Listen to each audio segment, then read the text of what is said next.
Yo, welcome back to One to One Podcast with Shy Boy Jimmy, Brenda, and Jay. This your boy Shy Boy Jimmy. My daddy Brenda. Yo, what's up? This is Jay. And we'll be discussing topics, interviewing new artists, and speaking up for the culture. If you're trying to vibe out, like, share, and subscribe, and stay tuned for this episode. Much love. Check it out. Imagine TikTok challenges for rock the boat and 1 in a million. Why wouldn't LeBron want to play with his son for one? Fighting the police is not the way to make the city better. Yo, welcome back to One Podcast with Shy Boy Jimmy and Jay. This your boy Shy Boy Jimmy. That's Jay. This is Brenda. We got a few topics for y'all today. So, ain't nobody want to introduce themselves? What's wrong? I mean, Oh my God. So they sleep. But now we got a few topics for y'all today. But the first topic we want to do is we're going to give a shout out to our engineer and our producer Steve. So y'all don't know who Steve is. So today we're going to let y'all know who he is. Go ahead, Steve. Introduce yourself, bro. Hello, everybody. I'm Stephen White. I'm a podcast producer, technically a stand-up comedian. I haven't performed in a little while. Yeah, I'm a cool guy. I'm a cool guy. I'm a chill guy. I got my own podcast I do. It's called The Cold Popcast. And that's basically the rundown right there. So go ahead. So, Steve, where are you from? You from the west side, right? I'm from the southwest suburbs, technically. I'm from Hillside. I wouldn't say I'm from the west side at all. To be honest, I wouldn't claim that personally. Oh. No, not that I don't want to be from the west side, but I'm from the suburbs. I feel like it'd be offensive to say so. Okay, he get that. Yeah, he did right because he said I'm from Chicago and he really not from Chicago. Yeah, that's. I thought people from the suburbs, like the west suburbs, they still say they from the west side. Like people who go to look, check it out. I know people went to Oak Park. They can say I'm from out west. They where you lying. from? Oak Park.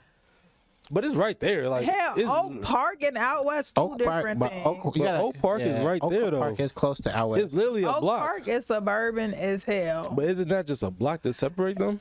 It's suburban. You cannot claim that shit is suburban. It's a really long block that separates them. and you gotta live right across the street from what goddamn L Town is to claim that goddamn shit. So but I'm saying, if you stay by OPRF, your ass from Oak Park.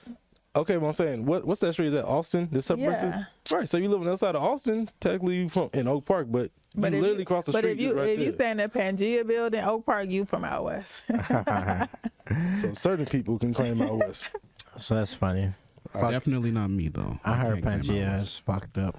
All right, go ahead. Give us a rundown of how's your life? Tell us about your life, synopsis, real quick. I want to do your mom, dad, how you grow up, what church you went to, what's your favorite food. God damn. You need all the details. I need all the details from point A to point Z. I need to know what the fuck. Hey, on this segment, just have 50 Cent in the background, 21 Questions playing. But yeah, now go ahead, Steve. Yeah, so I grew up in Hillside, Illinois. I was born in Chicago, but I grew up in Hillside. So you can say you're from Chicago, then? Yeah, technically, yeah. I'm Chicago born, not raised, but Chicago born. I grew up in Hillside. I went to Proviso Math and Science Academy. It was an interesting school. We had 3-hour lunch periods, which was pretty interesting. It was cool. What the fuck? 3-hour lunch period. He was a smart nigga. You had to test it. That test, it was so many people in that school, and you had to test to get into the school. But what? 3 hours. I'm finna go home, go to sleep. They was advanced as hell. It was advanced as hell. Wait, but what was the point of having I know this side check. What's the point of having a 3-hour lunch period? So honestly, the point was just you were supposed to go do your homework. You're supposed to go to your teachers, ask them questions, because the teachers would be on lunch for 3 hours too. You wasn't in the lunchroom the whole time. It was called academic exploratory. So you were supposed to walk around the school. It was like a free range kid type thing. You go out, you talk to your teachers, you work on notes, you study, you ask questions and stuff like that. But before that, I was in the academy at Roosevelt Middle School, the academy, the advanced program or whatever. But honestly, PMSA was some bullshit. It wasn't nothing special. Yeah, as somebody who went to Proviso East, we hated y'all. We were y'all niggas don't even got no sports. Y'all they didn't have no sport. Y'all had a mascot, no sports. We hated y'all. Yeah, the Python. Yeah, but y'all didn't have no goddamn sports. I'm why the hell y'all got a mascot? We had a chess team. And That's a robotics crazy. club. But our robotics club actually went to like nationals or something. So Yeah, y'all smart as hell. Y'all was smart as hell over there. I wasn't though. It I was so. cheating. I know so many people who got kicked out of that school because they was smart, but they was bad as hell, and they wanted to be in the hood. They wanted to come to East. Yeah, they either ended up at West or East if they was bad. But personally, I mean, I graduated high school with a 1.7 GPA. Get the fuck out of here. How you graduate? How did you, 1.7 GPA is crazy. I had a 3.8, I think 4.0 in high school. That's because I had that 3-hour goddamn lunch period. Yeah, I was too busy just hanging out and talking. 1.7. How that's not even grad. That's a D. I know. He is passing. I mean, hey, they wanted He me. is They wanted me passing. out of there. I guess I don't know. Fuck no. Don't tell nobody else that, Steve. Don't tell nobody else that. But you 'Cause smart in real life though. You Yeah. he's intelligent, yeah, but then like you ain't get the diploma for real. They just You taking my credential? You They taking my said, "Get this credentials, nigga man? out." 1.7 is crazy. So- I'm sorry. I ain't gonna talk about you. You never know what happened, what's going on with people's lives. So thank God you got up out of that. So pretty much they just handed you your shit like, come on, bro, get up out of here. I just said I wasn't going to talk down about I mean, it. we had people graduate like that from King. 1.7 GPA, Yeah, we had somebody who had all Fs. and he graduated. That No Child Left Behind shit. They said get him out of here. Fuck nah. Well, I'll say that he didn't have. I don't know if he had all Fs when during the last semester, but at one point he showed me his, little progress reports, Yeah. everything, even That shit was gym. terrible. How you have an F in gym? Not going. You don't Not- wear not clothes. swimming. I Not had an swimming. F in gym. You don't wear the clothes. Oh, you don't go swimming? Yeah, that shit. Yeah, I think that's what it is. Just not part. If you don't do the full exercise, like that's how you get Yeah. graded in Yeah. there. Or you fail that pacer test. What's the pacer test? Pacer test where you got to run back and forth like How the fuck can 50 you times? fail because you can't run back and forth? I mean That's shit. crazy. Well, you got to do it like a certain number of times. I think you had to do it like 20 times. You got to run. It's like a certain distance. We ain't do that. Damn. Oh, I thought that Did was we do everybody. that? We ain't had no pacer Is that like the test. pull-up test? It was a No, pull-up no, test yeah, and a yeah. pacer. No, we did do that. I ain't do that.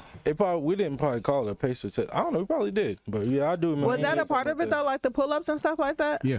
And you had to hit a certain amount. You had to hit 20 laps, but it was a really How short the hell distance. they gonna to be honest. blame you if you can't run 20 laps? Man, I'm a big. Damn, I probably would've failed a gym passed out. too. I would've failed. Boy, you Yeah. was skinny as hell in high school. I was skinny as fucking high school. Skinny don't mean you can run 20 miles. I could. I know it doesn't, but I'm saying he's saying like his excuse would have been because he's big now.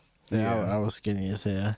But no, he okay, was so big in spirit. yeah, I was a BON. I've been a BON for like my whole life. I've been telling everybody I've been a BON forever. But okay, so like your high school experience. Did you go to college?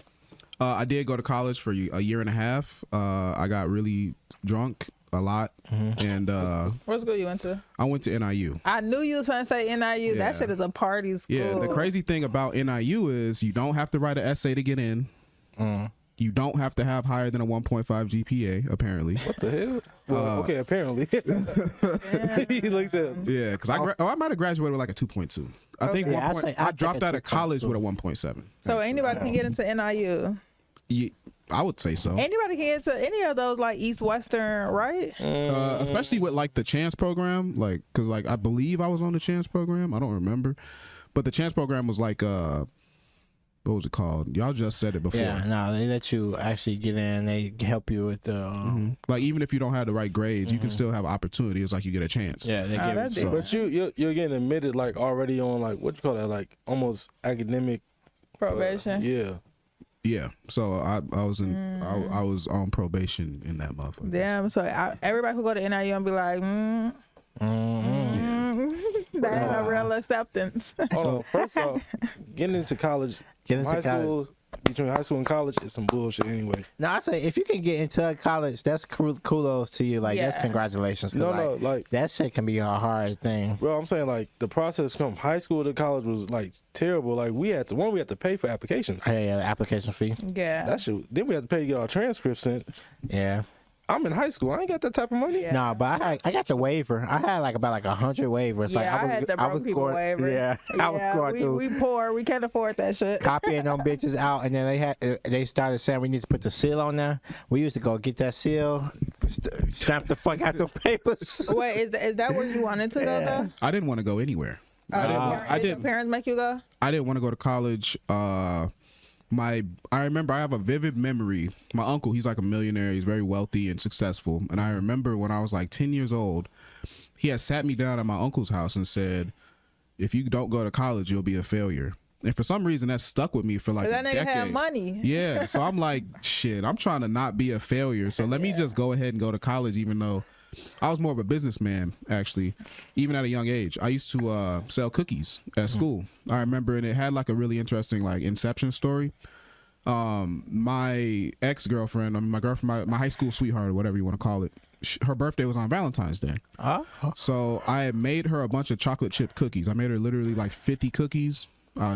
Found out the code to her locker, put them in the locker with a big ass teddy bear and some hearts or whatever, some flowers. And she took them out. She ate a few, but she not gonna eat 50 cookies, so she started passing them around the school. And it was like, damn, these cookies good as hell. Where'd you get them from? Right. Who made them? And then like 2 days later, I was like, shit, I'm gonna start making cookies and selling them. So I started selling cookies. I was selling 2 cookies for $1. Yeah, that you can. Yeah, he would have had me. What the fuck are you doing, buddy? Did he add? No, it's the water. So you making it worse. That's not gonna make it any better. Oh my goodness, it's water. All right, so how was NIU though? NIU. How long were you there, actually? I was there for 1.5 years. Okay. Yeah, I was at NIU for 1.5 years. Honestly, my honest opinion on NIU was that it was terrible. DeKalb is terrible. Racist, right? Racist. Just generally a bad experience. It's the kind of school that encourages like not giving a fuck about school in a way where a young person ends up going there and then they get trapped because it's so boring in that area. There's nothing to do in DeKalb, in my opinion. There's nothing to do there except get drunk and party. And especially come from the city. Yeah, especially coming from the city. I got family that live out there. I'm like, how the fuck do y'all live out here? Yeah. Black people there? Barely. Yeah, it's a little bit of few people. It's Rockford. Like, Rockford is close. Rockford is black folks. I mean. Because Rockford ain't nothing but goddamn Section 8. Yeah. DeKalb is like, I don't know. I was living in DeKalb for probably 4 years. I lived in DeKalb for 3 years. Worked at a warehouse after I dropped out of school. I was making good money, like $22 an hour in like 2015 as a 19-year-old. Yeah. I was making bank, but I had developed so many bad habits. I had become an alcoholic, so I started drinking too much, smoking too much weed. I wasn't dabbling in drugs at that point, but I was smoking a lot of weed. I was drinking too much, and eventually I ended up breaking up with my girlfriend who I was with. We was together in college and everything. This is the same girl I made the cookies for, actually. And did she go to NIU too? She did go to NIU for a period, but she couldn't afford it. You know, I went to school for 1.5 years, and my loans were at like $45,000. God damn. Yeah. I didn't have no help. How much was the school overall? Huh? How much was the tuition? The tuition was because they forced you to stay in the dorms for the first 2 years. So the dorms was $12,000, and then the education was another like $10,000. Damn. But the dorms like destroyed me. And then because like it was under my dad's name. Like my dad, he makes a decent living, so I wasn't able to get no grants, no help. But he just makes a good living on paper. You know what I'm saying? Like he didn't have like liquid assets. He had like real estate. And then like he had like a lot of shit going on basically where it was like it looked like he had money. You should claim independent. So they talk financial aid. Do independent, not with your parents and stuff, because like they try to help you more when you do independent, but sometimes it don't work like that because like my parents passed. You can't do you got to stay homeless under 24. You can't. You gotta So like no, because my parents passed and they still was trying to make me put my grandma and my auntie information on that, and then my grandma was like, no, don't put nobody information on that. Let them know your parents passed, and like and all you needed was your death certificate. So like we had, but it was crazy because like they was really trying to force me to do. They're like, oh well, who's your guardian and all this stuff like that, and it's like no, like it's based on my parents' income. I don't have parents, so like it was financial aid, and that they still trying to like flip it and switch words around and stuff like that. So yeah, it's hard, especially like being black or a person of color trying to go to college for the first time, and you don't have nobody that with experience to guide you that way and stuff. So you just putting down whatever on the paper and stuff, and then you be owing all these loans back and stuff. Cause like my freshman year, I took out like hella loans, and I ain't know shit about no loans and nothing like that. But then sophomore and junior year, I realized like, oh, just do the grants. All you need is the grants. Because like, you don't need no refund check all the time or nothing like that. So you just need to actually pay for your education. So like, you just need to sit down and learn that shit. Because a lot of people don't know shit. We don't know. Like a lot of people, we the first generation. So a lot of people going to college, and it's like you don't even know. And that's kind of sad. But like, it's the world we live in. We just gotta teach our kids better. I think we talked about this before, but I mean, my honest opinion on college, I think it's a scam. I think it's good for certain areas, like for example, you studying nursing. That like makes doctors sense. And shit like but that. I was in school for marketing. Guess what? I dropped out, and I've been in marketing for like 10 years, and I've made a good living. The college, the idea of college, it just slowly dawned on me like, oh, I don't want to be a doctor or an engineer or anything that would actually require me to go to school for a long time. I'll say the only exception for business degrees is probably like an MBA. Like if you become an MBA, okay, you can go into finance. Finance is another specialization where you can't just know how to do that. But when it comes to something like entrepreneurship, marketing, you know, things of that nature. Human resources and shit. Human resources, it's like, okay, you just gonna go and learn how to do those are those are like teachable jobs. Like you can literally hire somebody and teach them how to do that. Like you can't teach somebody like surgery and like, you know. Yeah, like you could learn that on the fly, basically. So the fact that I went $45,000 into debt over a marketing degree that I couldn't finish even if I wanted to, I had like an existential crisis. Like I was really fucked up. I was like, damn, because it was in my dad's name. I gave all that debt to my father. So that fucked me up because I'm thinking like, damn, like he put my brother through school, but my brother finished and he had like $100,000 in debt from Missouri University. And then because I went, it basically made me think like, damn, I'm a failure. You know, I'm working at a warehouse now. I fucked everything up for my family. Now he's in debt. And then, you know, I was at that warehouse. I was drinking a lot. I was smoking a lot. And then I ended up quitting my job, starting another business. It was called Clutter Control, where I basically clean up houses.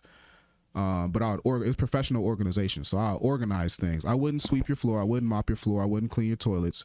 But if you had a garage that was full of junk, I'll clean the garage out. I would straighten everything up, put it in bags, stack everything, and it would come out looking pretty nice. I was charging like $25 an hour. And that's when I first started to realize, like, you know, I could actually build something based on my skill and knowledge rather than my physical labor. Yeah. So then I doubled the price. I made it $50 an hour. And I was like, shit, if I get $50 an hour to do this, I wonder what I would get if I started doing something based on my brain power. You know what I'm saying? Like something that involves like mental work. So I was watching a lot of videos. Like, I don't know if you guys ever heard of Gary Vee or, you know, just different business, like marketing, hustle mindset type people. David Goggins, Tim Kennedy, I think. I know David Goggins. Yeah, people that'll just be like, you know, you got to hustle. You got to work harder than the next guy. You got to try as hard as you can. I'll just try that.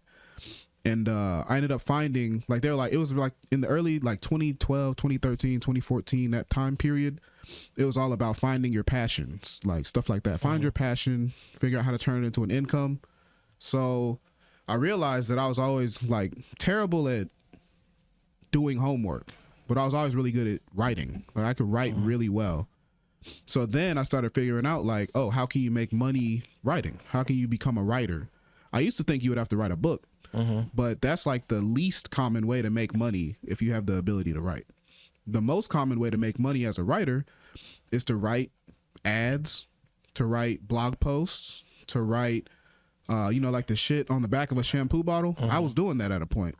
I was writing out the text that goes on a shampoo bottle. The description. Yeah, the descriptions, the directions. Yeah, and they'll pay you $50 to write 20 words, you know, because it's like, it's all managed. It's all moderated. They need someone that can do it in a way that they won't get sued. So I was doing that for a little while. I ended up moving to California. While I was in California, I fell into the drinking thing more. But I was actually, because I had broken up with my girlfriend. I stopped paying my rent. I was living out of my car, which I wasn't paying the note on. I ended up driving to California.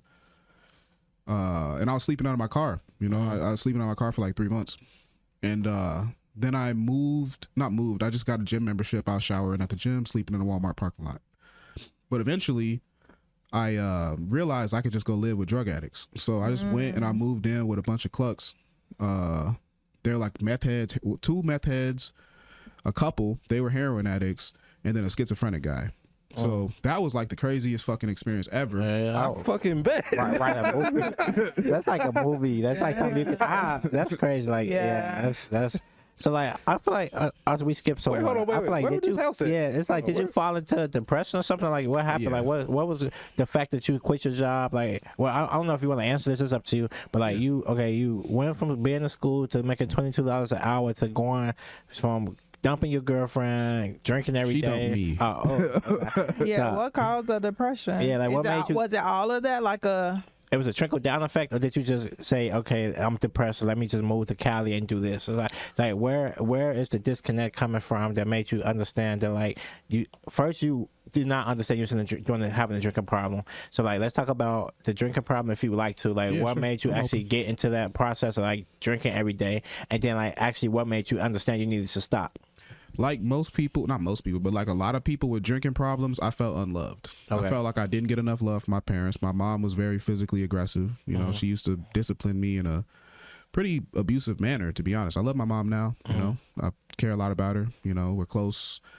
She was traumatized. You know, she had a lot of issues as far as her upbringing. You know, she grew up homeless. She grew up, you know, without a father. A lot of different situations like that. And she used to beat the hell out of me, to be honest. But she didn't see it as doing anything wrong. She saw it as, oh, I'm just trying to keep you out of trouble. when did you start drinking? I started drinking when I was 16, but I didn't start drinking heavy. I didn't start drinking heavy until college. Like I said, NIU sort of trains you, because it's so boring. You're in cornfields. It trains you to just drink. I guess I can't talk for everybody. Some people go out there and get an education, for sure. Some people definitely go out there and get an education, but for me, it wasn't it. It's safe to say you will not be on there. Persona non grata. They won't be calling you to try The to face recruit. of NIU. Yeah. They will not be using this to recruit anybody.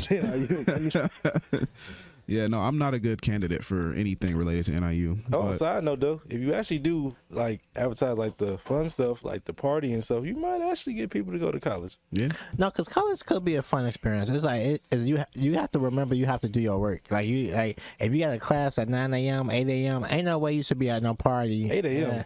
I had 8 a.m. classes, 8 a.m., 9 a.m. classes. You did that on purpose? Yeah. Everybody was like, don't pick no early AM class. But when my mindset was literally like, I have to just focus and act like I'm still in school. Like, I'm not trying to. I didn't even go off to school. I was at fucking Triton and I had 8 a.m. Yeah, class. I was traveling. No. I had an 8 a.m. class. You know what I'm saying? But you chose to do it. Yeah, I chose all my classes every time. The 8 a.m. Except my class. night classes. I hated night classes. See, my 8 a.m. class, I didn't have no choice. That's the only time they offered it to fit my schedule. I was up in there like I was going to school. Like it's only my first day. Like it was brush my teeth, take my shower, go to school. Like how you go to high school. Like everything. Like I was going to school. Like it was just I had a routine. Yeah, you might be a serial killer. It was just routine. So after that, then what? So basically, the depression basically was rooted in like not feeling loved, you know, just not having like the upbringing that I thought I deserved. But it was also like rooted in confusion. I was confused, and that's why I probably didn't perform well in college or in high school. I didn't have any like guide. I didn't have any direction. My dad was a worker. He was a workaholic. He worked and worked and worked and worked. He had buildings that he would work on. He had a job, a full-time job, but he wasn't really around. Like I said, I mean, I love my dad, I love my mom, but, you know, there were a lot of flaws in my upbringing that definitely caused me to lash out and rebel. With the girl who I was dating at the time, she was a big part of the depression, but, you know, I was a dude with mommy issues, you know what I'm saying? So, like, she was definitely, and I hate to be that guy that says, oh, she was crazy, but she was definitely crazy. She was crazy in a way where it's like, okay, something happened at work. I'm upset. I'm going to punch a mirror and slice my hand up. And then I got to wrap it up and go to the hospital. It's like, you know, she had like anger issues and she would admit that she had anger issues. And that would dwell on me because like, you know, I was thinking I'm going to marry this girl. We was talking about having kids and shit. You know, that high school type love where you think it's going to last forever. And when it broke, when it stopped, I was fucked up. I was really depressed and sad and scared and I didn't know what to do. So, and also I dropped a bunch of acid. That was another part of the issue. I dropped like 4 tabs of acid. How was that? So what is apps? Are they tab? Like what is it? You put on your tongue or something? Because I heard people say that they did that before and I never knew what it was. Acid rounds. Acid is a chemical. It's a chemical substance that you create it's created in a lab. Like someone have like a home lab, or it'll be like a science lab or whatever. Basically, it's a liquid. You dip some paper in it. The paper absorbs a certain amount, and then you just put it under your tongue, and it dissolves. And what does it make you do? Like hallucinate? It makes you trip. It makes you like tweak. The best way to describe it is like you start to see beyond like reality almost. Like I don't know how to describe it, but you start to see things like hallucinations. You start to feel super uncomfortable. It doesn't like do anything good. It just does a bunch of shit that doesn't feel good. Doesn't it enhance how you feel at the moment or something like that? I would say so. Yeah, I would say it enhances it, or it just like amplifies whatever it is you're currently feeling. Yeah. And because I was currently feeling depressed, it just made me like super depressed and slightly psychotic, to be honest. Like it just made me like, it threw me for a loop. Yeah. To say the least. Like I remember like laughing, like, you know, like laughing, crying, all types of shit. And the trips last for like 12 hours. God, like you trip for 12 straight hours. Oh, that's crazy. Was your girlfriend at the time? Like, did she do it as well? Or? She was there with me. Yeah, we did it together. Okay. How did y'all get introduced to that? There was this guy. NIU. Yeah, NIU. It was actually NIU. Well, no, it wasn't NIU. It was one of my high school buddies. This guy Anthony. He introduced me to it. And I'd only done it that one time, and I regretted it like ever since. But is it addictive though? No, okay. It's not addictive. I've done a lot of addictive shit, but it's not addictive.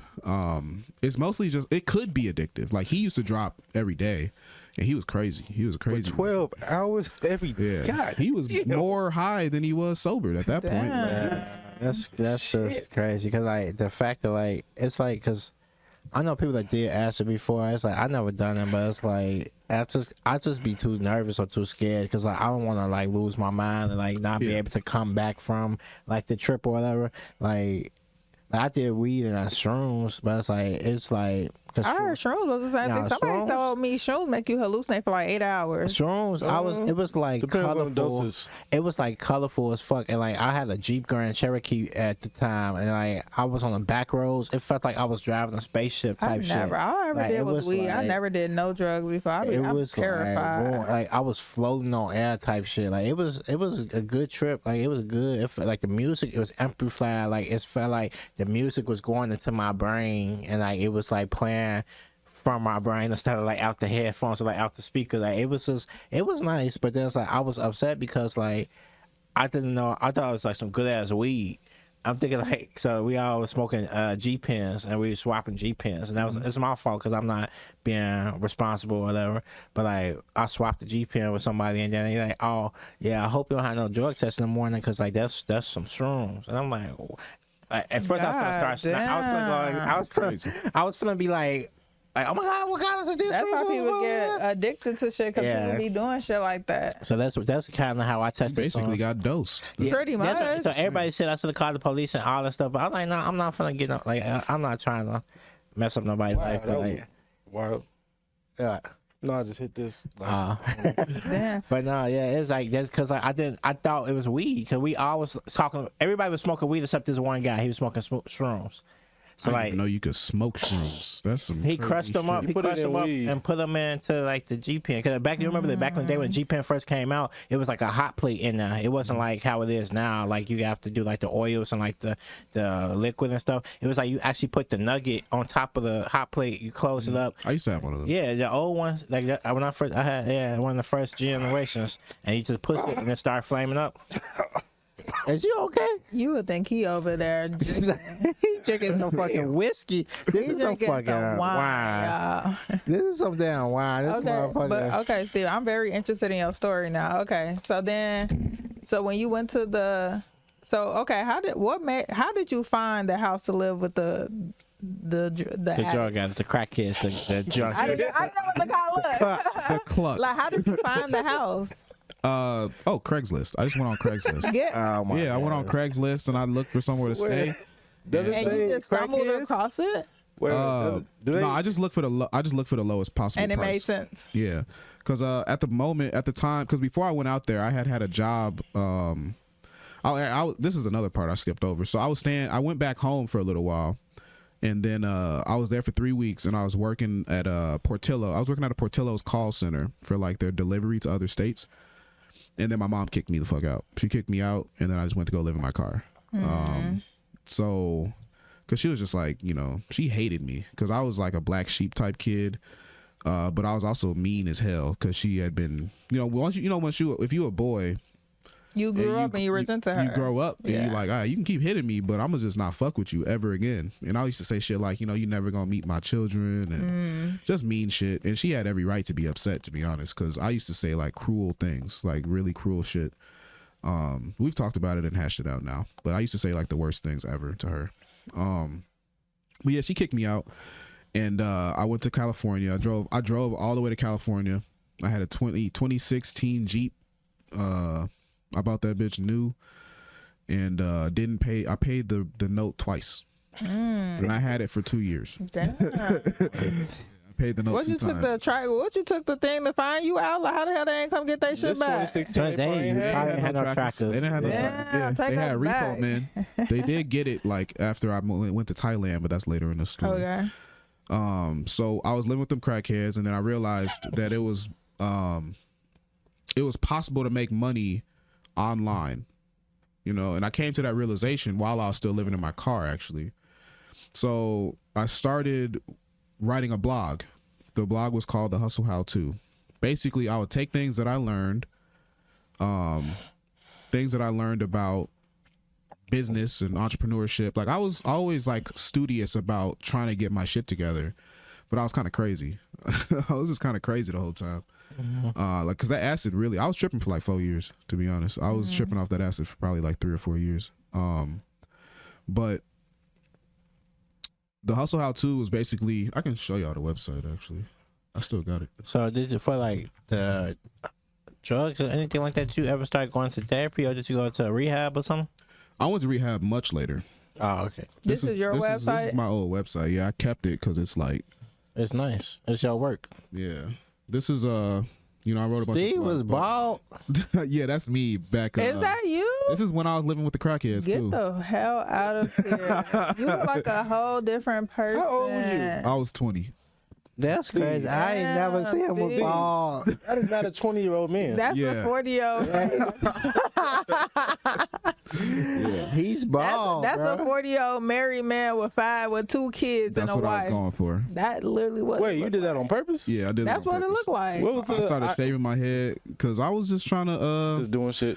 I was trying to come off as a professional. You look, It gets very professional. It worked. Yeah. Yeah, I spent at a point I spent my last $50 on those headshots. Actually. Yeah, that should look great. Those some good pictures. Yeah.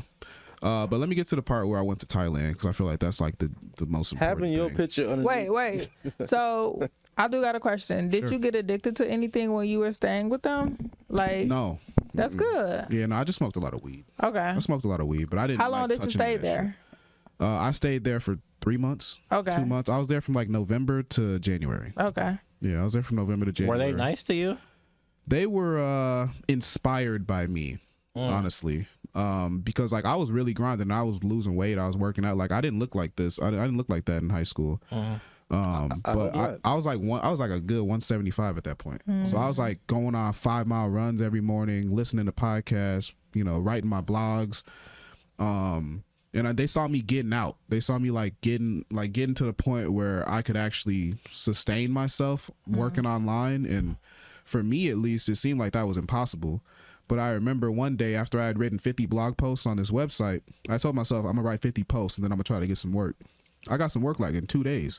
Right after doing that, I just went out to Reddit. I was on Reddit. I made a post in the For Hire subreddit, and then I said, "I'll write you 5 blog posts for $100 a pop." And someone actually bit. It was a guy. I can't remember what his name was, but his website was a web development. He did web development.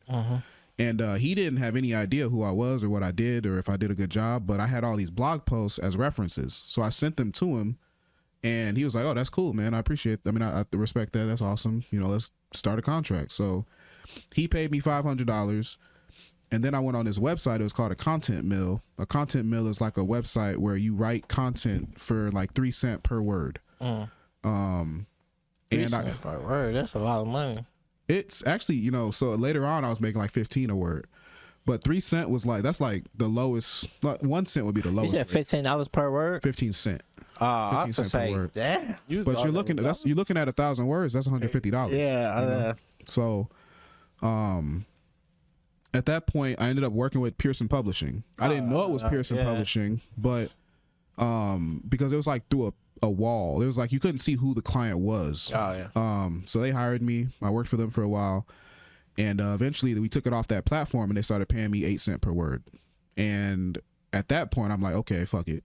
I've been seeing all these videos about Thailand and how it's cheap to live there and how you can afford to sustain a lifestyle there much easier. So I moved to Thailand, paying $200 in rent, and yeah, that was How it. did you get So there? yeah, you just flew over there. And Right, like, how fuck you it, get let me there? just live here. Like, did you have a friend there? Like, how did that happen? Like, did you just plan it one day, or you just up and was like, let me just get up and go to Thailand? How did you bought you a plane ticket and never looked back? Like, what's going on? How did it? So Boom. I got a passport. They were calling Bangkok the digital nomad capital of the world. So a digital nomad was someone that works online and they travel the world. And I dreamed of doing that. I just was like, oh, that sounds awesome. I love to do that. I love to live, work online, and make money while I'm living cheap as hell. The phrase they would always use was live like a king. I don't really abide by that because I wasn't living like a king, but I was living like a middle class Nice person. Yeah. And I was in a nice, decent city. I was in Bangkok. It's just like Chicago, except it's less convenient. The taxis are motorcycles, so you take a motorcycle everywhere. You just get on the back of someone's motorcycle. I don't know. How my feathers fall off. It's raining. What I supposed to do? Put a hat on. But yeah, so I was over there, and then eventually, fast forward a little bit, I found a girlfriend. I was with her for like 3 years. But other than that, Was she Thailand. she was Thai, yeah. Was she Thailand? Was she Thai? Thai. Do you speak Thai? Nitnoi, yeah. Nitnoi? A little bit. It's me come Well, I too. start using. Huh? I said me come too. I can count to 10. Tiara was no, Tiara not Thai. 10 would be no, she was. She said she was. She spoke English though. Yeah, she spoke English. She spoke. You know what's funny? When I met this girl, I walked into a hostel, and Finna go get some. Woo! I walked into a hostel, and I'm like, "Is this Whispers in the Dark?" Like she was straight up playing WGCI on the radio. Oh, wow. She had iHeartRadio. She was playing WGCI at the desk of the hostel, and then we related over that. We was talking. But she did get my ass because I started smoking so I could talk to her on her smoke breaks. So I still smoke. She gone, but I'm smoking. Something to remember her by. Yeah, I don't want to remember her. Yeah, but basically I discovered. I'll get into like my creative element now. Like that story, we can probably do another episode or something for the rest of it. But Okay. the creative part was stand-up comedy. Okay. So I ended up discovering that there was an open mic in Bangkok called Rock Comedy. Shout out to Chris Ralpheisen. Chris Ralpheisen. Shout out Chris Ralph. What is it? Chris Ralpheisen. Ralph, yeah. Oh, no, that's not the right one. But shout out to Chris. He would laugh at that. So Oh yeah. All right. yeah. So he actually is from Hoffman Estates. So Okay. I met him out there. Damn. So y'all met each other in Thailand? Yeah, we met in Thailand Okay. and found out that we was like Down the street. down the street from each other. Yeah. And I went there, did my first open mic, started doing stand up. I did stand up. I was actually at a point managing the comedy club on Khao San Road for 2 years, and I was performing every night. I had a solid 30 minutes. I was killing it, and then COVID happened and I left. But I do want to show y'all a quick stand up. Damn, this was recent. Yeah. Damn. I want to show y'all a quick stand up set. I'm not gonna play the whole thing. I'll just start it in the middle. All right, 'Cause I do want y'all to see some of my. You gotta make sure the joke is there before we can get the whole part of the joke. I mean, do y'all want to watch a 4-minute video? I mean, like, okay. The joke is right here. I fast forwarded it. Oh, right here. I just play what you want to play. So maybe trying to play, yeah. I bet. That was the problem, man. Like, I would go to school. I was American. I am American still, as a matter of fact. And I remember going to high school, and we had this thing called Spirit Week, where people would wear different costumes. And I remember this one day, it was called Gender Bender Day.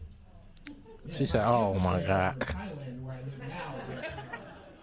Yeah, back home it was something special. So I gave it a shot. I put on some booty shorts, and a little crop top, right? Nice, no applause. I can clap my cheeks, don't worry about it, you know? A little bit. And I felt kind of cute, like I didn't know what to do, but I remember my parents and my teachers agreed with me. Because I went to my science class and I see my gym teacher. He's a huge Jamaican guy. And you know how Jamaicans feel about ass. They love it more than water, right? So, of course, this dude follows me into my science class the whole time staring into my asshole, you know? Oh. And I don't know what he was looking for. I just hope he didn't find it, all right? I was getting a bit nervous, so I turned around like, ugh, what the fuck? And he says, Steven, well, I thought you were a girl. And I'm thinking, even if I was a girl, you would still be a pedophile, all right? It's just weird. I'm calling my mom right now. Fuck you, sir. Hey, they molested me. Isn't that crazy? Oh my God. Thanks, guy up there. Anyways. Seems to happen everywhere I go. Like, I was in London, too. We got Brits here, right? Any British people? Yeah. Yep. I was in London hanging out. I was trying to buy some weed, so I went to Brixton, right, where all the black guys hang out. Pretty nice place. So I was hanging out there. I see this guy down the alley, though. He's got one crutch, right? He's limping down the alley. He's a black dude. I assume he couldn't afford both crutches, right? So he limps forward, and I ask him, hey, man, you got any weed? And he just looks at me and does this. Wow, what the fuck? So I turned around and I briskly walked away. All right, I didn't have to run because he was disabled, but it was still pretty scary, you know. And as I'm walking away, he calls after me. He says, "Brother, where are you going with all that jelly?" He said it angrily. I was like, "Oh fuck, I don't know where I'm going with my jelly." I've never been asked this before. There's a lot of pressure, so I panicked and I just said, "I'm definitely not going to get fucked by you in this alley tonight." So that's for sure. And he didn't listen, no. That's crazy. That wasn't the worst part, though, man. Like, honestly, to me, like, if I saw my ass in a dark alley, I would have shot a shot, too. Can't blame the guy. The worst part is that he compared my ass to a dessert, you know? Oh my God. Flimsy dessert. Like, you can eat jelly with a plastic spoon, goddammit. Yeah, my ass is at least a steak. Show me some respect. All right, that's it. At least it's It's dark humor. I love dark humor. It kind of it's like Dave Chappelle or somebody or like something like that. Yeah. Yeah, I love dark humor. Yeah, no, I got some. That's like the. That was like the lightest joke, to be honest. I didn't want to show y'all some of the other stuff. Yeah. I'm gonna go. What's called Stephen White. Stand up by Skip. Steve.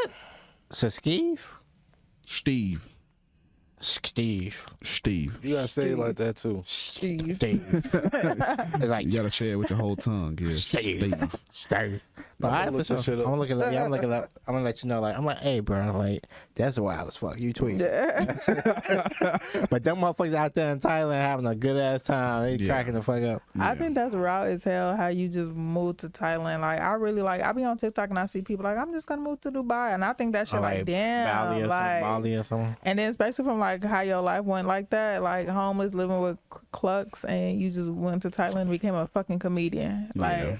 So that's like a fucking Lifetime movie. I wouldn't go back to Thailand. I would go somewhere else. This was actually taken in Vietnam, by the way, Hanoi. I did a tour. I did like a 2-week tour around all of Asia. Damn. Let me find out he over there. You know how they like Tanisha Arnold up in I forgot nothing. It's some other country, not America, like some other country. She famous for Everybody Hates Chris, so like they really love her over there. I forgot what country that is, but anyway, like when she go over there, it's like she can't really go nowhere. Like they basically follow her. They take like she like Michael Jackson over there basically. Right. But it's like that's what. So let me find out that's you. Yeah, I wish, but no, I wasn't ever really like popular or anything. People knew me. People would like plan their whole vacation around coming to see me perform at the comedy club. Honestly, and I'm like, I'm not even like trying to flex, but they would like it'd be American people usually, or people that I smoked with. To be honest, out there. Smoked with. And then there's a big part of that story where it's like I was selling drugs. So God damn. They like after the show, Steve.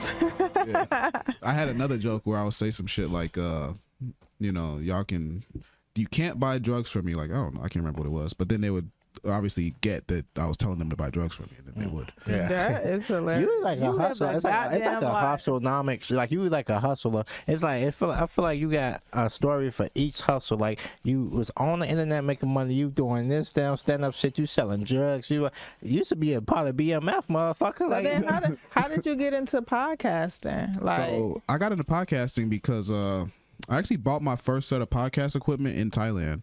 Okay. But I couldn't figure out how to use it. And then I gave up, and I was too high all the time and drunk and shit. And after I came back from Thailand, because COVID was crazy out there.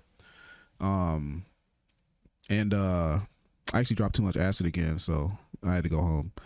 And what happened? Why did I start a podcast? Oh, I started a podcast because I wanted to sort of still do something like stand-up, but I didn't want to have to go do stand-up. Mm-hmm. So I started a podcast with my friends, and then I realized that when you really think about it, content writing blogs, writing ads, writing websites, eventually all of that's going to be replaced with like video. It's going to be replaced with like audio. I just used to think like it's going to basically, the whole industry is going to transform towards something else, visual content. Mm-hmm. So like a lot of the blogs I used to write would be for not necessarily entertainment purposes, but for education, like educational purposes. So I realized that I could actually pivot early before AI replaces everything. I didn't know shit about AI, but right now the context is AI. Because AI did replace my ass when it came to writing. But with podcasting, it was something I was passionate about. I love to speak. I love to share my story. I like to help others share their story. Branding, just it clicked in every possible way, I guess. And at a point, I got my own studio so I could do my podcast. And then I realized that I could offer podcast production services online as well, similar to how I was offering writing services. So I started doing editing. I started doing graphics. I started doing everything, consulting. I've consulted for some big ass podcasts actually. Not big, but like corporate ones, you know, like, but I started really my main passion, to be honest, and I don't often share this, but I'll share it here. I have an idea for family podcasting, right? I want to take people's story of their family, package it into a event / podcast / memoir, right? So get an event space, invite people with their family members, throw like a party, have it catered, have a bunch of different events, foods, vendors, stuff like that, like a family reunion. But at a point, everyone stops talking. We got the set. They all sit down. Grandma sits down. Granddad sits down. Whoever the fuck, they sit down and they have a conversation. And we do that 6 times a year. And then eventually you got 32 episodes of a family podcast. And that's gonna last forever. Right? You can show it to the great grandkids. Because now we're in a time where media is one of the easiest ways to document anything. You should actually, I think you should do that. That's a good idea. That is. It reminds me of like Red Table Talk or something like that. I was thinking that too. Yeah, it's like with different generations coming around and talking and stuff. I think it's something like that. But it's like I think that's a good idea because then it's like it's a bookkeep or like a souvenir of like when your people pass away or like when you like, you know what I'm saying, you get older and stuff like that. That'd be nice. It'd be fun. Yeah, so that's like my dream, and that's been driving me this whole time. Like everything else, I enjoy it. I definitely love like producing y'all podcast. I really love it because it's funny and it's fun and it's y'all be cracking. Brenda especially be cracking me the fuck up. I'm not even gonna lie. Brenda, that'd be my real thoughts, y'all. The Brenda moments. But yeah, that's how I started, and that's where I came from. So then, how long have you been sober? Oh yeah, sobriety. So I've been sober for 2.5 years. Period. Sober 2.5 years. Sober from weed for like 1.5 years, but that shit ain't no good, y'all. Don't smoke. Do you think you have? Okay, so I was just recently on TikTok and like it was this. They do like this little finance, like when they come on, they do like the finance one, and this wife was on there talking about her husband, like he just had an addictive personality, so like anything, like he can get fucking addicted to like water, and it's just like do you feel like you had an addictive personality? Absolutely, yeah. No, I 100% have an addictive personality. I've been addicted to video games. I've been addicted to drugs. I've been addicted to alcohol. I've been addicted to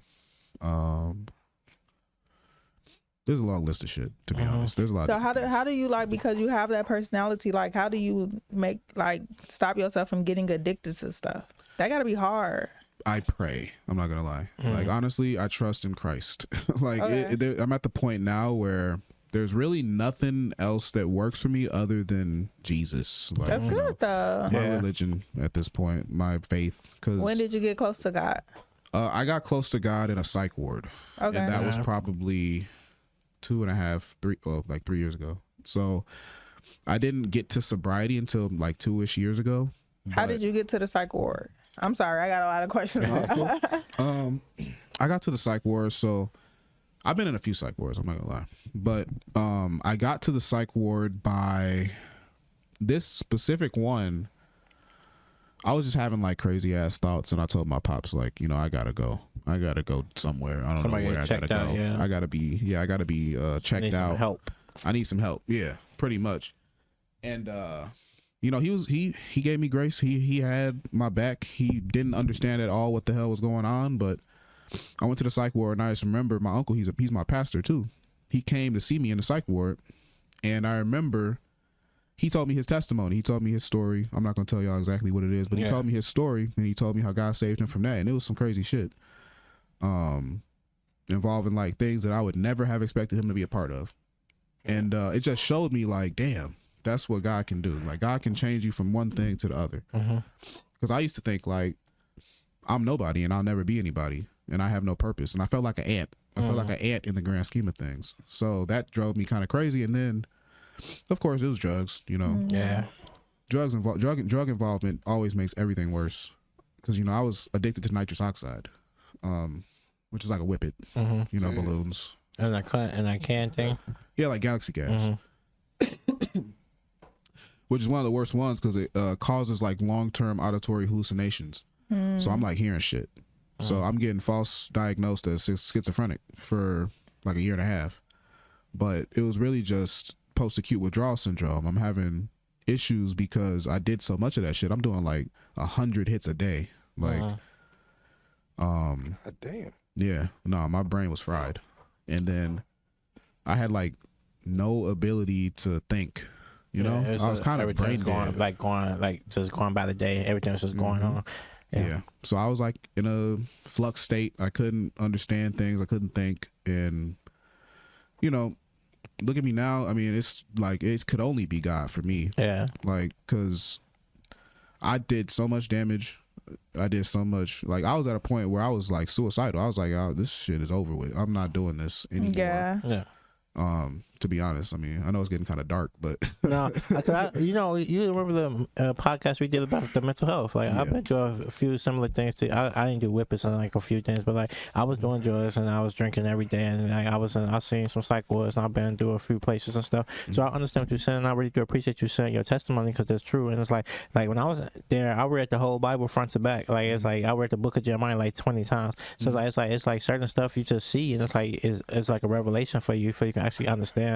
So sometimes you need to be away from everybody and just you have to be quiet and be at like still for you can see things in a different light. So I'm glad that you actually went through that to actually understand where you needed to be, because like you have purpose, you have like your life ahead of you and stuff like that. So like, I understand where you're coming from. So I don't feel like you by yourself. I don't feel like it's dark. It's not dark. It's a part of your testimony. It's part of your life. I've been suicidal. I think I'm like 1 year from being suicidal. I tried to kill myself last year. Damn. And I really locked in with God too. Like, I had to start giving myself grace. No, it's like, because you never know. It's like we all, like a lot of people, I'm going to say we all, but a lot of people go through a lot of stuff that you don't know. And it's like you just got to actually break through and get through that shit, because like if you don't, then like you go be a testament to that shit, and it's going to be, you know, eat you alive. You just can't let that shit eat you alive. I would personally, and it's interesting from this perspective, like having like built a relationship with God at this point, and like a strong one. Like I'm all in. Like I'm like fully in it, because it's like I was so far in the damn pit that I thought it wasn't no way getting out. Because like I had a suicide attempt when I was out in Thailand. I forgot to bring that up. And to be honest, I didn't even want to say it, but I'll just say it. No, that's okay. I can say it if y'all want. It's up to you. Like, whatever you feel comfortable with saying.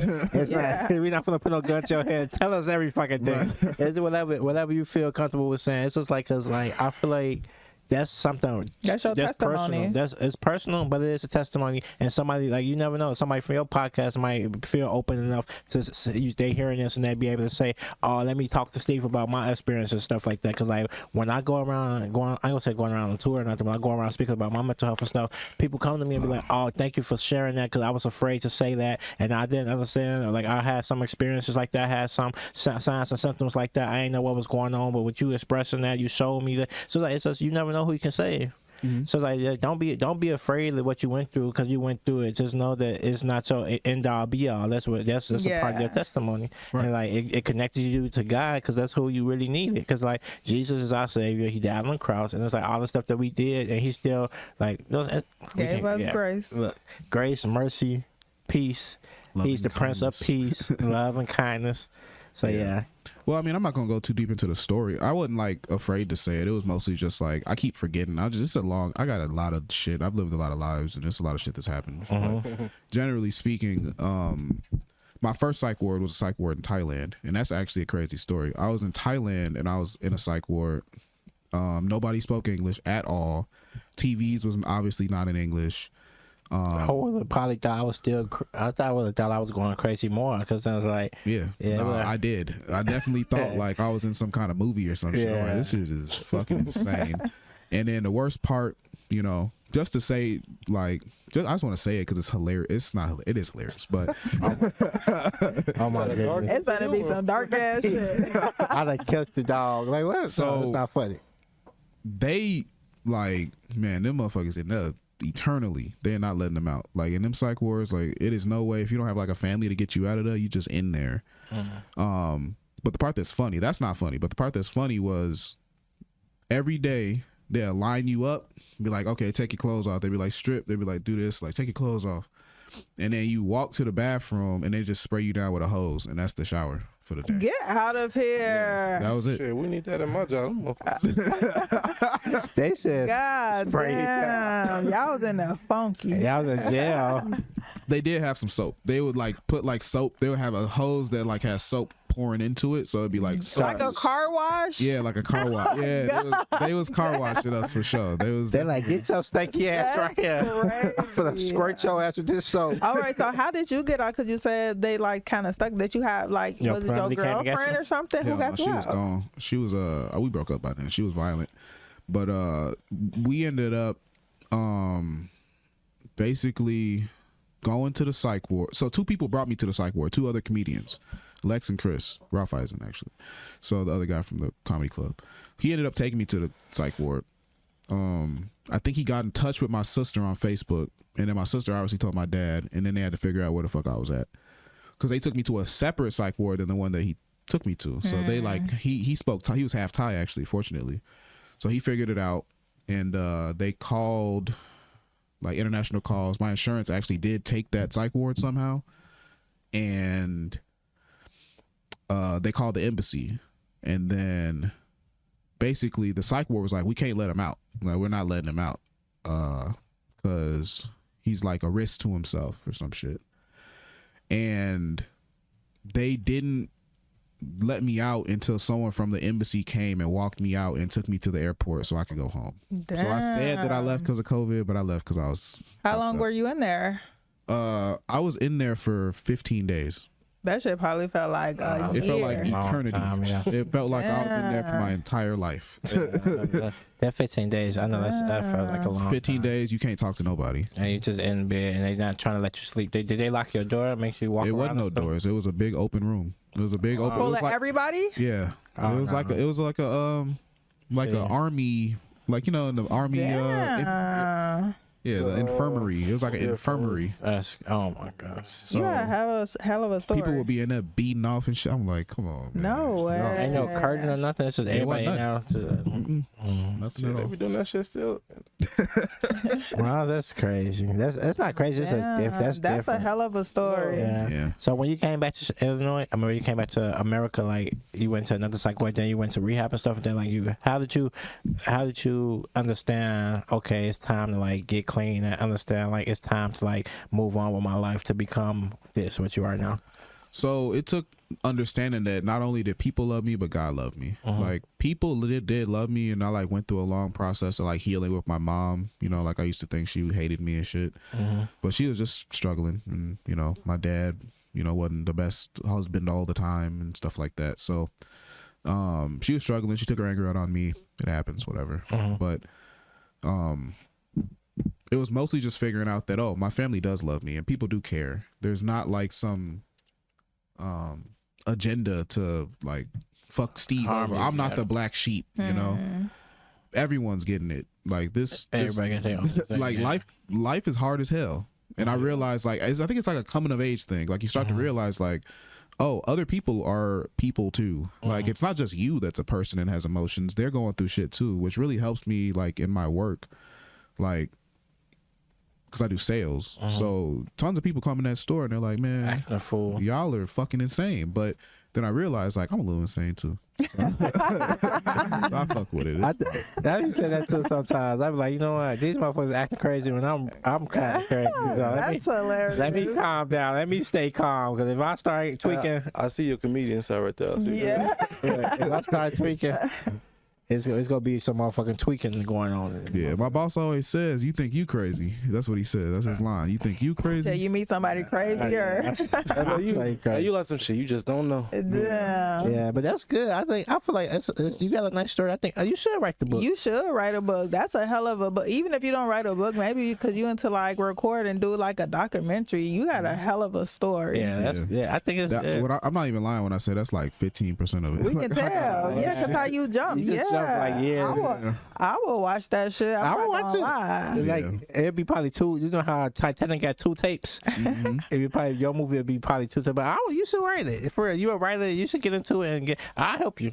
We can get together and I'll help you write. Make me the crazy girl. You know what's funny? There's certain people always be like, you know what? If you ever made a movie about your life, we're getting rich. My friend Eli is one of them. Yeah, Elijah. Yeah. Yeah. Yeah.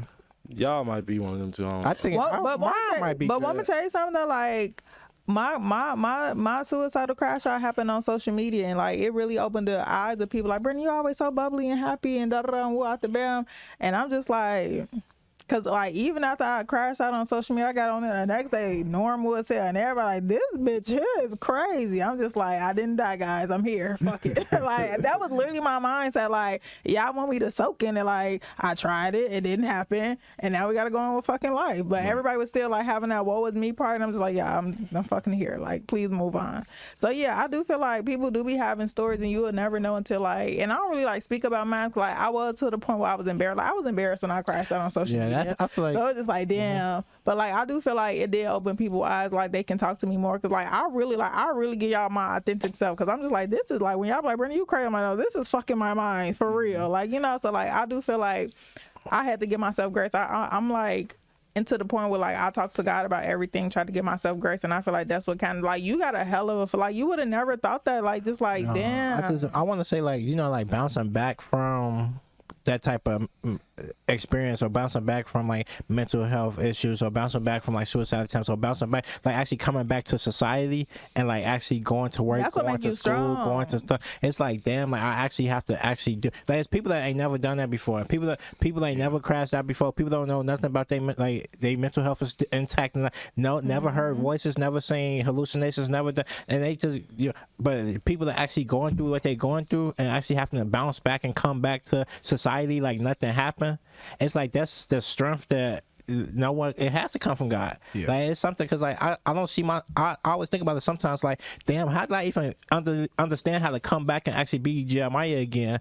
After all the stuff I've been through, it took like baby steps, but it's like I'm still here. Right. But it's like what your story. It's like actually coming back and adapting to life again. Like you born again to actually do this shit.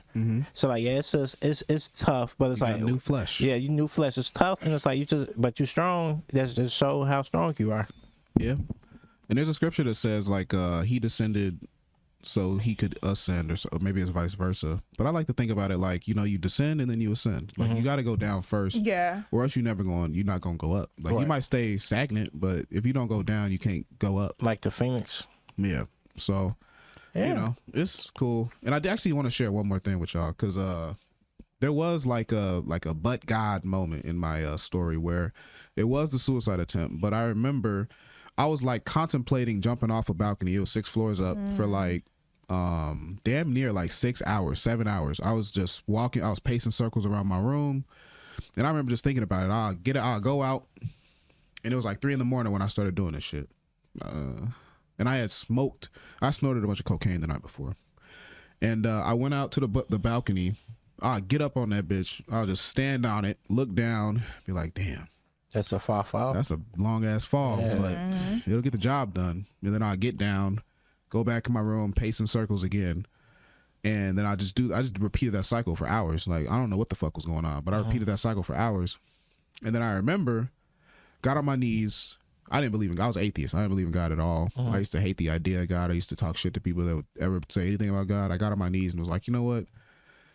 I'm gonna just try to pray for something. Yeah. And then I was like, you know, God, like, do something. Like, I mean, if you exist, do something, right? Show me a sign. Show me a sign. And then got up, went to the WhatsApp that I had all my family in, and I texted them. I was like, love you guys, and I'll talk to you later. And then I went out to the balcony, and I'm like, damn, I'm gonna do it. I'm gonna just do this shit. Fuck it, whatever. But it's funny because the main reason why I wasn't doing it was because I feel like I won't die. I felt like I wouldn't die if I did it. I felt like I'd just be fucked up, and I'd be like crippled. Then I wouldn't be able to kill myself because I'd be too crippled to do anything. Yeah. Anyway, so I get up on the balcony, get ready to jump, and then someone's knocking on my door because I guess someone on the street saw me at this point, even after I've been doing this shit all day. Standing on the balcony, I'm up there, and I'm like, oh shit, I'm about to do it. And then Lex, his big ass, running that bitch, kicks the door down, and then I jump, and he grabbed my ass like some movie shit. He grabbed me and pulled me back up. And then, shit, that memory, like, I'm stuck with that memory now. Like, it's no way I could ever go back to not believing in God because I have that memory of that happening, basically. What they be saying on Twitch, W God. W Lex, fuck that. Yeah, God, shout out to Lex. Thank you, because it's just imagine him not being there. Like, it would have been a whole. At such a random moment of you thinking about that shit for I think I had that moment too because like I was like, let me pop some pills and get the fuck up out of here, like, you know. But like, look, my daddy saved me both times. I was in my first apartment. He like broke into my back window. And then the second time it happened, I was at a random fucking gas station and he pulled up. And I'm like, how the fuck did this nigga find me? I swear to God. That's God for real. I was a little blue. I'm like, how the fuck did you? I was so mad at him. I was telling him, I'm so mad at you. Like, I was pissed off. That's how you know. Because like certain stuff like be happening like with me, like my roommate like came and saved me and all this stuff. But it's just crazy because like, I think he was trying to talk to me about a bill or some random shit, and then like he came in there and he saw me and stuff. But it's just like I just feel like when you get to that when you get to that point in your life, you have to understand. That's why I asked you, like, how did you get to the understanding of what you needed to do and how you needed to change and stuff? Because like it's like something has to change. Like you went to your pops and was like, I need help, and like actually like I went to my people and it's like, I think I need help, and like I need, so like you have to actually see where you need help and actually take the time to actually accept the help and do the help. Because like, everybody be like, just pray to God, just pray it away, pray the, like, you know what I'm saying? Some people need medication, some people need a therapy, some people need conversation, some people need the prayer, some people need the Bible. Like we all need, it's like a mixture of stuff that you need. You can't just say, you know what I'm saying, one thing works for some people. Yeah, don't judge, because you know, like who was,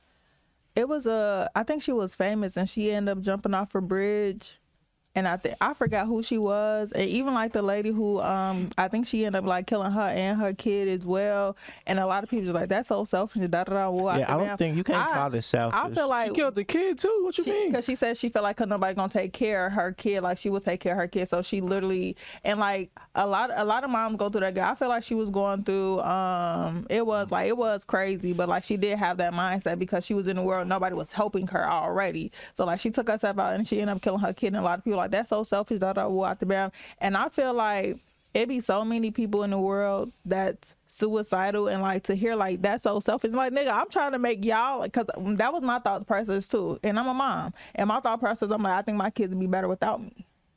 So like it was like, now that I'm like, closer to God, that would have been crazy because like I wasn't thinking about my kids and shit like that. But like in that moment, I'm trying to be unselfish because I feel like I was like a havoc to the world. Like I was causing so much. So like I be feeling like when people who never had suicide thoughts speak on suicide, it make the fucking situation worse. I'm like, it's such a scary thought to feel like I really had a moment like, I'll be better off not here. That's a scary feeling. Yeah. Like suicide is like a random, like what you went through. Like just jump off the shit right now. It comes so random.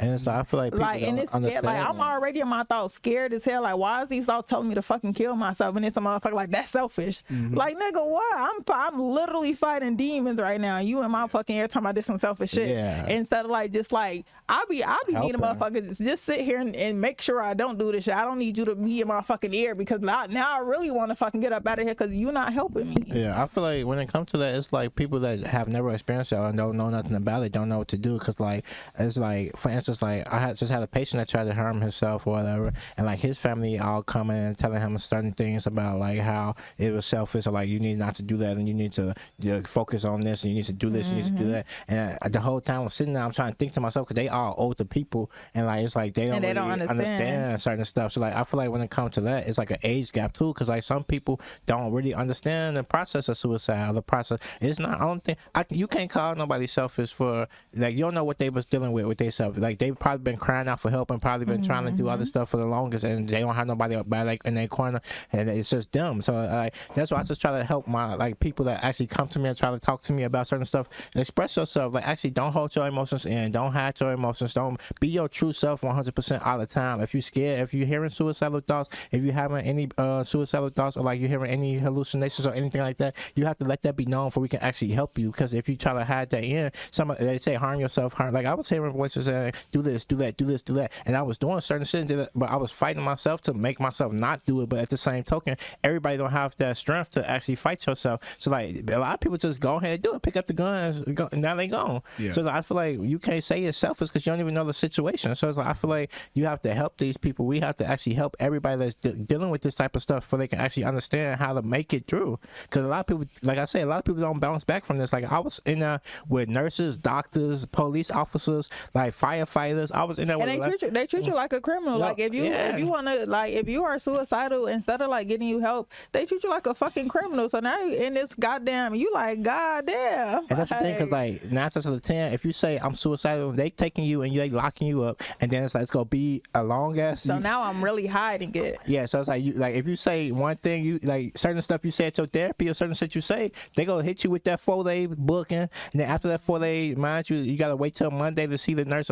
See your doctor. The doctors don't come off the weekend type shit like that. Certain shit, it's a whole lot of catch-22 when it comes to it. So a lot of people don't express themselves for real. But then that's how people be out here killing people. That's why people be out here killing themselves. So they just gotta like listen to these motherfuckers to when they try to express themselves, and don't be afraid to speak your true self. Like you can dial 988 and talk to the suicide hotline, and like they'll help. You can text them, or you can just call them and see if you express yourself. They ain't gonna judge you. They'll probably send somebody out to the house. Like don't dial 911, call the police if it's a problem. You can actually dial 988. But y'all can call me too. Call me, beat me if you're not. Just kidding.